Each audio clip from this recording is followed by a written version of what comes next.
Hi, welcome to the very first episode of Captain Oracle.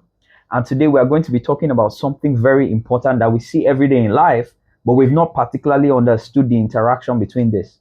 It's a simple sentence, or it's a simple word. It's called help. But what are we going to be looking at help under? We're first going to look at help that handicaps you. Now we're also going to look at the help that the helped person, which in this case I'm going to call helper and helpee. So helper is the one that helps, helpee is the one that receives help. Where the helpee cannot even tell the helper thank you because of the situations under which the help was provided. And then number three, we are going to talk about help that comes in intangibles that are not particularly in cash or they are not in revenue, but people that do things that help you save money. They provide, let me not even call it services, but they come in at places where you needed them the most that was not in cash. Probably you needed a ride somewhere or you need a ride regularly and they just come in and cover that gap for you. How do you actually tell them thank you for that? Because I think many of the people that do that are consistently overlooked because from this side of where we look, we are more considered about those that give us revenue. So we are going to focus on these three key topics as regarding help, and then we will progress from there. Now, the first one, the help that handicaps. And I know a bulb has lit in somebody said, how can a help handicap me? Of course, help can handicap you in some cases where the help is not giving you the chance to be independent enough to find your own legs. The reason why crutches is provided is to help the person walk until they don't need crutches anymore. It's supposed to help you build your own muscles to the point where you can take it up by yourself.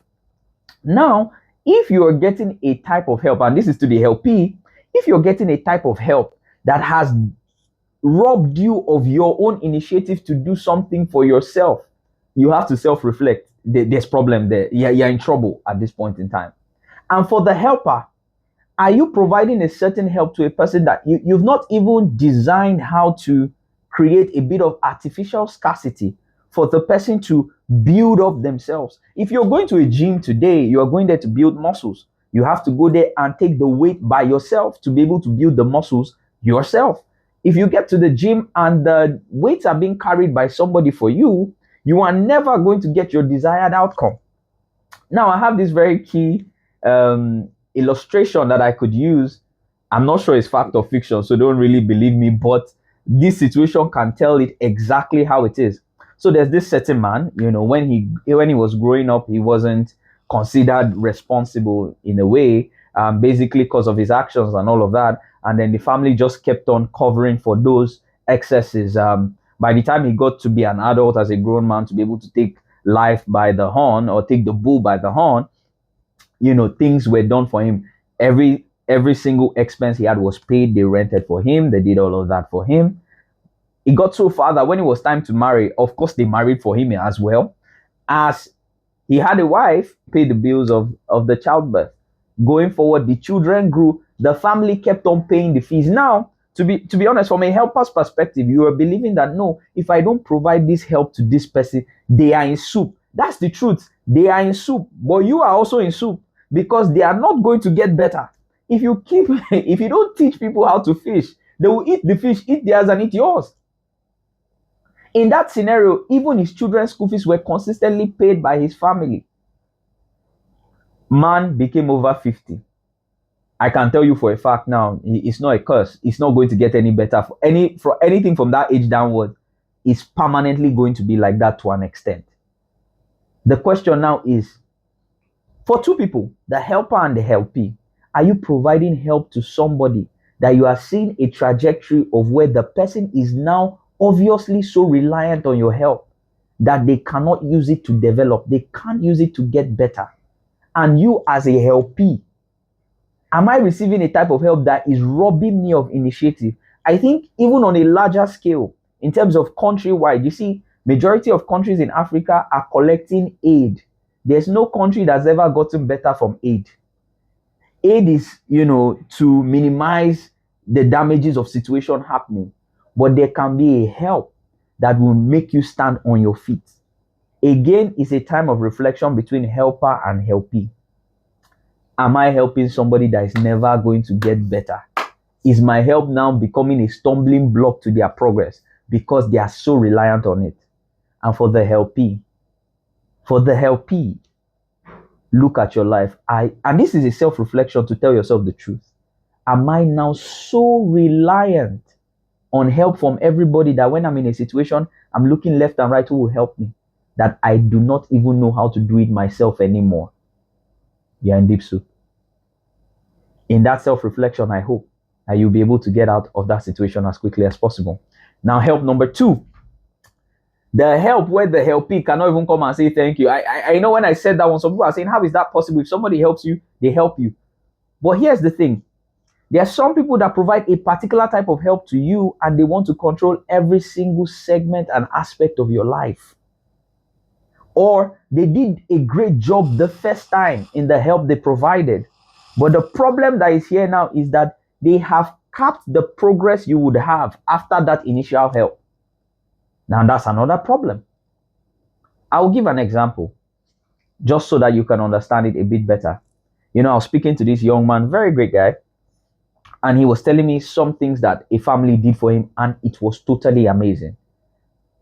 At first, he was staying under the bridge when he came to Lagos. He wanted to come and hustle in Lagos. That was an amazing thing. He brought himself to try and hustle. And they met him through that, and they were able to give him accommodation. They were feeding him, and he became their driver. Fantastic. In fact, they've done what hardly many people will ever do. Fantastic, they did. Now, after doing that, he drove them 1 year, drove them 2 years, drove them 3 years. And then this young man now decided to aspire for more. He says, okay, I want more for myself now. What's that more? I'm starting to see that, there's a cap on this. I want to be able to garner some skills. I want to do a couple of things. The family told him, no, there's no support. We're providing you there. He came back to them and said, I have been trustworthy to you. I will go and bring somebody that is as trustworthy as myself. I want to start up a small Uber business. Can you, I have saved this amount of money. Can you help me on my way? They said, no, what does he need money for? Why does he need a salary raise? That they are already providing accommodation and food. What does he need more money for? This is exactly what we're talking about. They've helped him initially. They are currently helping him on his life's journey. However, they have capped how far he can go. He's always going to be a driver that they are feeding and accommodating that can't get better than that. And he looked at himself, he actually had to live there. But the problem now with that case is, if you are talking about that person in the story of your life, remember, as a helper, your work is to assist people on the journey of their life. Your help is a means to an end, not the end itself. By the time you become detrimental to their own progress, it will now come off as the sentence you hear people say, after all I did for you, we hear it a lot. I did this, and you'll be correct that you did it. The only problem is after doing it, you became the reason why the person cannot do better than the help you provided. The person is now stuck and they don't even know how to say thank you anymore because you are now the stumbling block to the progress from where you've helped them. In this case, of course, some people will ask, okay, in this your example, what was the right thing for them to do? Of course, if they did not want to, as an employer, it's not necessary you must increase the salary. If you felt that he didn't deserve more, of course, you could have put your hand together and let him off on his way. Because the reason why I'm saying this is because for the 4 years he was driving them, it was 7 days a week he was working. On the occasion where he's not being utilized by them, he's loaned out to other people that they know, their family, and he drove intra and interstate. Of course, that young man will want better from himself. And is your help holding people back? If your help is holding people back, you are putting them in a precarious situation, because whilst they can say you help them on their journey, they can also say this person that helped me is the one that stopped me from going further than when they helped me. As a helper, do you need to reflect? Am I the stumbling block to the progress of this person I've helped? To a certain extent. As a helpee, are you in that position where you are thinking in your heart, yes, you're helping me, but now you're hurting me? Can I still give you the utmost gratitude for what you've done? Do not provide the help where you want all the rewards at once. You are helping somebody, the person on their own life's journey. Help them on their journey and assist them in becoming a better version of themselves. Number three, those that provide intangibles. This is very exciting to me because I'm that type of person to an extent. Sometimes, when people come to me, I'm like, oh, what exactly do you need? I may not have the money to give you, but I can make sure that this is a bit eased. And I've also received it as well. And I thank those people very well because I know what they've done. Even though they didn't give you money, they've saved you more money than somebody that gave you money. I'll give you an example. When you're about to marry, the expenses that come with wedding and all of that, on some occasion, you need to rent a car. At least, if you don't have enough cars to take everybody, you need to rent cars. And if somebody steps up and say, hey guy, I have 2 cars, I will fuel them with drivers and give you for the day. That's, in fact, somebody that does that with 2 cars has literally saved you close to 700,000 naira. If you want to hire, a really nice car with a driver and a fully fueled car, 2 of them. But that guy did not transfer you 700,000 like maybe somebody else would have done. Or somebody else that would have transferred 200,000, that you'd be like, oh man, thank you very much, I really appreciate.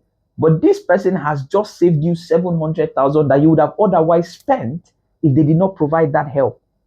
That is how integral the help of intangibles are. And I am rejigging every person that is a helpee. Of course, in our lives, all of us need help one way or the other.